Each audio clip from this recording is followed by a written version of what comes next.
बघा, सध्याचा हा युग हा तंत्रज्ञानाचा युग आहे. पूर्वीचे लोक दगडाच्या मदतीने घर बांधत होते. तंत्रज्ञानाचा विकास होत चालला, तसं तसं इमारतीची संख्या वाढत चाललं. त्यामुळे आपण सगळ्यांना माहिती असल्याप्रमाणे जे वीटभट्टी आहे या ठिकाणी आज आपण आलेलो आहोत.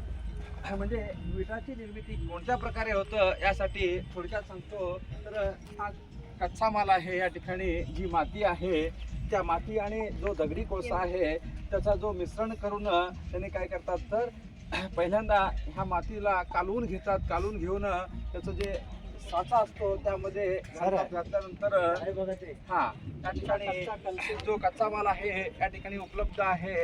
याच्या मदतीनं जे एक साच्यामध्ये ते बनवतात.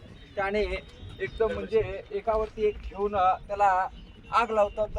आग लावून त्यानंतर दगडी कोळशाच्या मदतीने त्याला आग लावतात आणि आग लावल्यानंतर 2-3 दिवसाने त्याचं विटामध्ये रूपांतर होतो. अशा प्रकारे कच्चा मालातून पक्क्या मालामध्ये रूपांतर झालेले जे विट आहेत त्या ठिकाणी आपल्याला पाहायला मिळतात. तुमच्या जे मागे आहे ते दगडी कोळसा आहे त्या ठिकाणी. आणि या ठिकाणी